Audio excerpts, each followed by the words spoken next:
Hello all, my name is Olga and I was born in the city of Zaporizhia. It's in eastern Ukraine.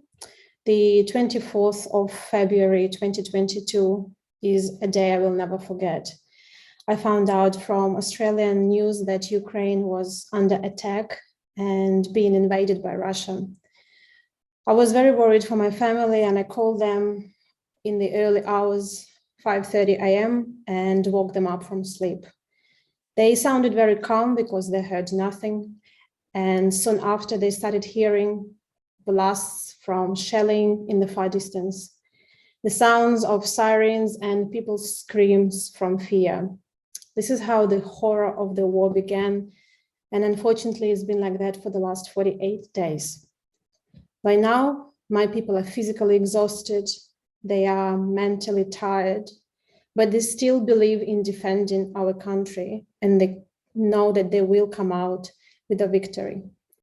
Millions of Ukrainians have the resolve and they are determined to win. And this is a moment that I've never been more proud to be a Ukrainian than I am right now. It really breaks my heart when I watch the innocent civilians, including kids, being killed, tortured, young girls raped and burnt alive. How could one human do that to another human? There is no longer any safe place left in Ukraine, but there are still millions of Ukrainians left there, and they have no place to go, no place to run, and no place to hide, including my own family. I wanted to assist in some way where we could support those in need of a shelter. And I joined forces with Steph, and we decided to raise funds for this cause.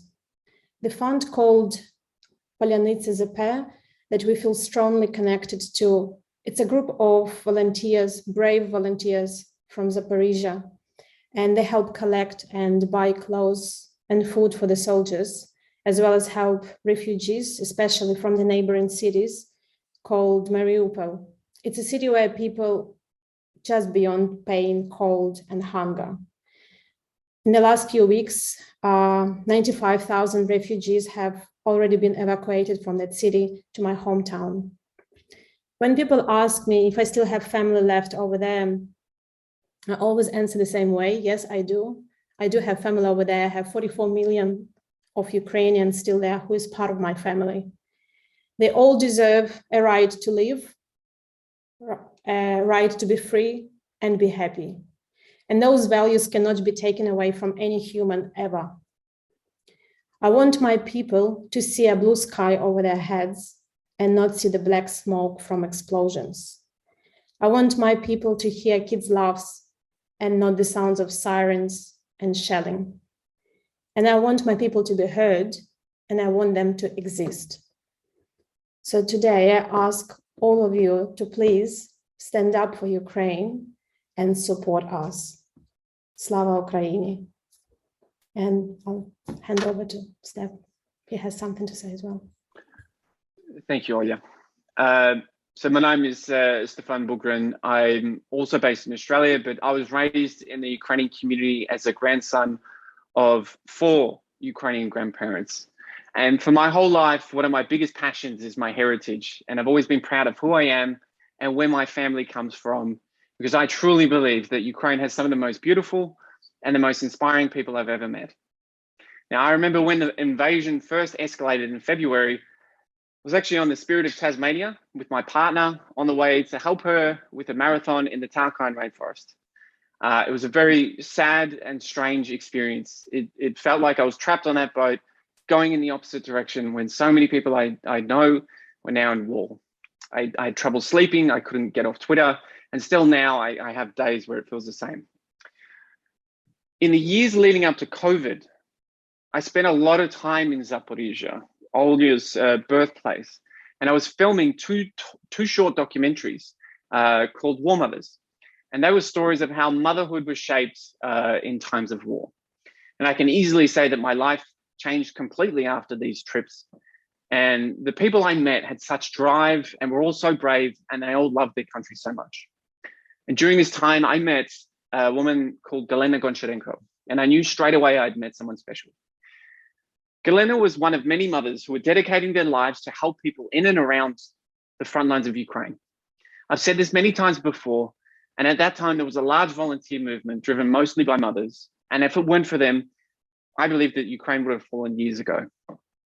I wanted to show you all a very quick clip of one of my films, War Mothers, to give you an introduction as to what I was doing over there and some of the stories that I had captured. Just bear with me a sec.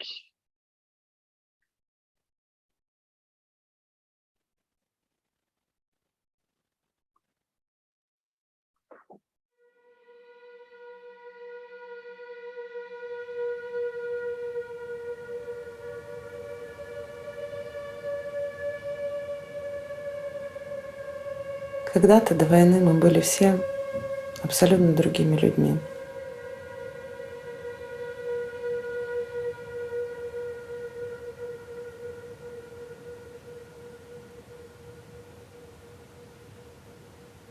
И я не знаю, станем мы прежними или нет.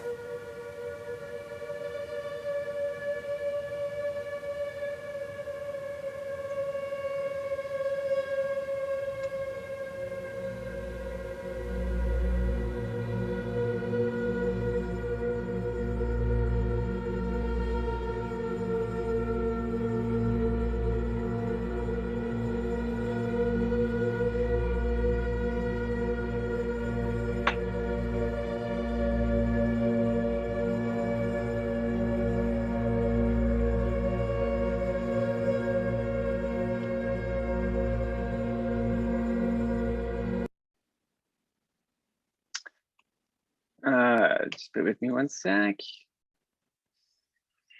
I can share the films in the chat, which are stories about Galena and other mothers like her, but Olya and I are calling on all campers who can help us. We've started the fundraiser to help volunteers in Ukraine to give non-lethal aid to those directly affected by the war.